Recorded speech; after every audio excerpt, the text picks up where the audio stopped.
बोल श्री कृष्णचंद्र भगवान की जय। ओम श्री परमात्मने नमः।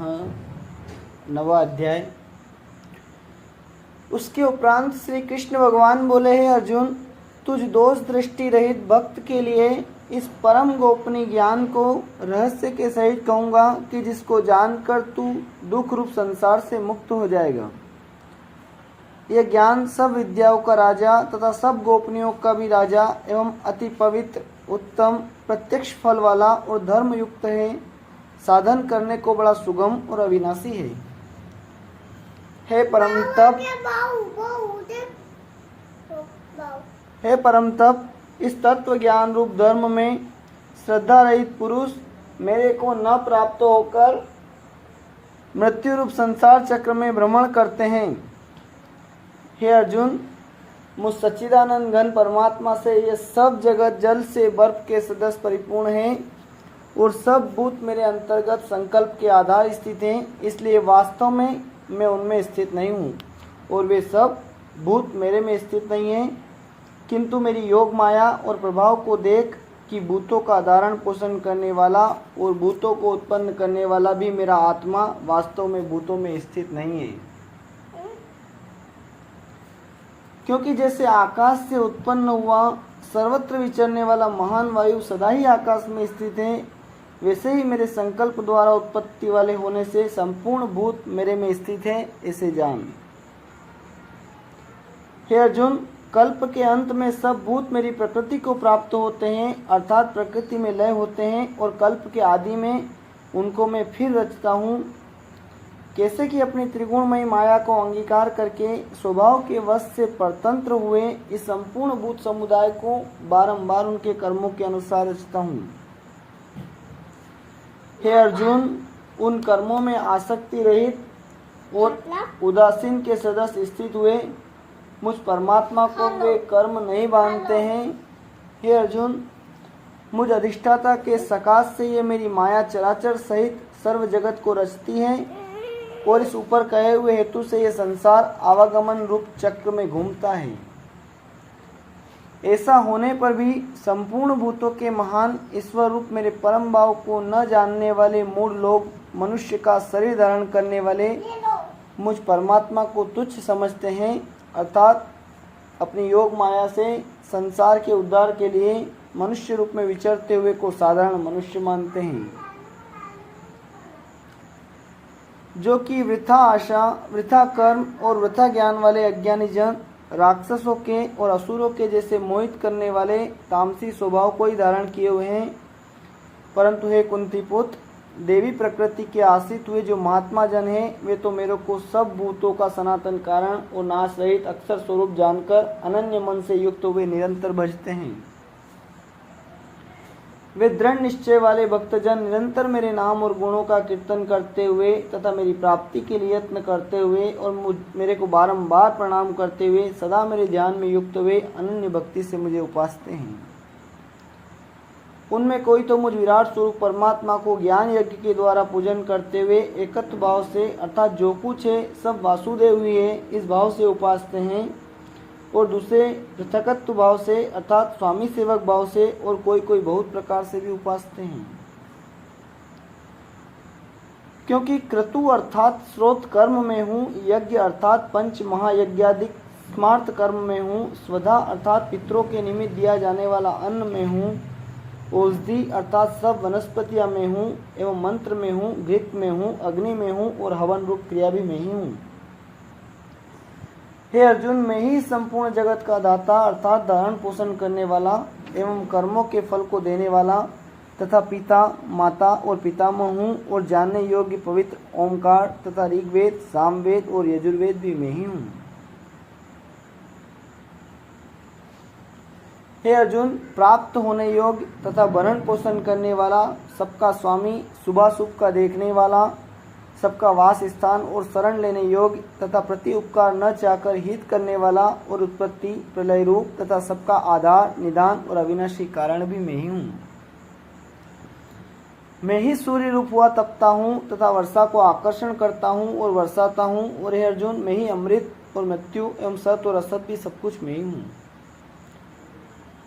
परंतु जो तीनों वेदों में विधान किए हुए सकाम कर्मों को करने वाले और सोम रस को पीने वाले एवं पापों से पवित्र हुए पुरुष मेरे को यज्ञों के द्वारा पूजकर स्वर्ग की प्राप्ति को चाहते हैं, वे पुरुष अपने पुण्यों के फल रूप इंद्रलोक को प्राप्त होकर स्वर्ग में दिव्य देवताओं के भोगों को भोगते हैं।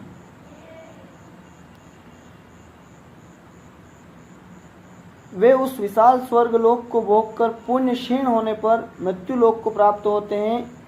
इस प्रकार स्वर्ग के साधन रूप तीनों वेदों में कहे हुए सकाम कर्म के शरण हुए और भोगों की कामना वाले पुरुष बारंबार जाने आने को प्राप्त होते हैं, अर्थात पुण्य के प्रभाव से स्वर्ग में जाते हैं और पुण्य क्षीण होने से मृत्यु लोक में आते हैं। जो अनन्य भाव से मेरे में स्थित हुए भक्तजन मुझ परमेश्वर को निरंतर चिंतन करते हुए निष्काम भाव से भजते हैं, उन नित्य एक ही भाव से मेरे में स्थित वाले पुरुषों का योग स्वयं मैं स्वयं प्राप्त कर देता हूँ। हे अर्जुन, यद्यपि श्रद्धा से युक्त हुए जो सकामी भक्त दूसरे देवताओं को पूजते हैं वे भी मेरे को ही पूजते हैं, किंतु उनका वह पूजना अविधि पूर्वक है, अर्थात अज्ञान पूर्वक है। क्योंकि संपूर्ण यज्ञों का भोक्ता और स्वामी भी मैं ही हूँ, परंतु वे मुझ अधियज्ञ स्वरूप परमेश्वर को तत्व से नहीं जानते हैं, इसी से गिरते हैं, अर्थात पुनर्जन्म को प्राप्त होते हैं। कारण यह नियम है कि देवताओं को पूजने वाले देवताओं को प्राप्त होते हैं, पितरों को पूजने वाले पितरों को प्राप्त होते हैं, भूतों को पूजने वाले भूतों को प्राप्त होते हैं और मेरे भक्त मेरे को ही प्राप्त होते हैं, इसलिए मेरे भक्तों का पुनर्जन्म नहीं होता।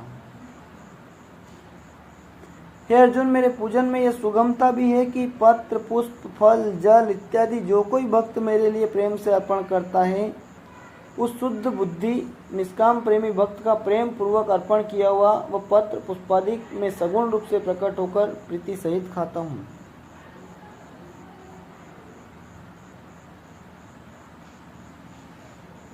इसलिए हे अर्जुन, तू जो कुछ कर्म करता है, जो कुछ खाता है, जो कुछ हवन करता है, जो कुछ दान देता है, जो कुछ स्वधर्माचरण रूप तप करता है, वह सब मेरे अर्पण कर। इस प्रकार कर्मों को मेरे अर्पण करने रूप संन्यास योग से युक्त हुए मन वाला तो शुभाशुभ फल रूप कर्म बंधन से मुक्त हो जाएगा और उनसे मुक्त हुआ मेरे को ही प्राप्त होगा। यद्यपि मैं सब भूतों में समभाव से व्यापक हूँ, न कोई मेरा अप्रिय है और न प्रिय है, परंतु जो भक्त मेरे को प्रेम से भजते हैं वे मेरे में और मैं भी उनमें प्रत्यक्ष प्रकट हूँ। मेरी भक्ति का और भी प्रभाव सुन।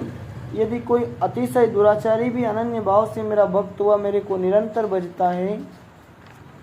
वह साधु ही मानने योग्य है, क्योंकि यथार्थ निश्चय वाला है, अर्थात उसने भली प्रकार निश्चय कर लिया है कि परमेश्वर के भजन के समान अन्य कुछ भी नहीं है।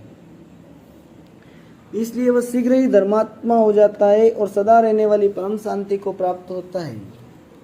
हे अर्जुन, तू निश्चय पूर्वक सत्य जान कि मेरा भक्त नष्ट नहीं होता, क्योंकि हे अर्जुन, स्त्री वैश्य और शूद्रादिक तथा पाप योनि वाले भी जो कोई होवे वे भी मेरे शरण होकर तो परम गति को ही प्राप्त होते हैं। फिर क्या कहना है कि पुण्यशील ब्राह्मण जन तथा राजर्षि भक्तजन परम गति को प्राप्त होते हैं। इसलिए तू सुख रहित और क्षण भंगुर इस मनुष्य शरीर को प्राप्त होकर निरंतर मेरा ही भजन कर, अर्थात मनुष्य शरीर बड़ा दुर्लभ है, परंतु हे नाशवान और सुख रहित, इसलिए काल का भरोसा न करके तथा अज्ञान से सुख रूप भासने वाले विषय भोगों में न फंसकर निरंतर मेरा ही भजन कर, केवल मुझ सच्चिदानंद घन वासुदेव परमात्मा में ही अनन्य प्रेम से नित्य निरंतर अचल मन वाला हो और मुझ परमेश्वर को ही श्रद्धा प्रेम सहित निष्काम भाव से नाम गुण और प्रभाव के श्रवण कीर्तन मनन और पठन पाठन द्वारा निरंतर भजने वाला हो, तथा मुझ शंख चक्र गदा पद्म और किरीट कुंडल आदि भूषणों से युक्त पीताम्बर वनमाला और कौस्तुभ मणिधारी विष्णु का मन वाणी और शरीर के द्वारा सर्वस्व अर्पण करके अतिशय श्रद्धा भक्ति और प्रेम से विहलता पूर्वक पूजन करने वाला हो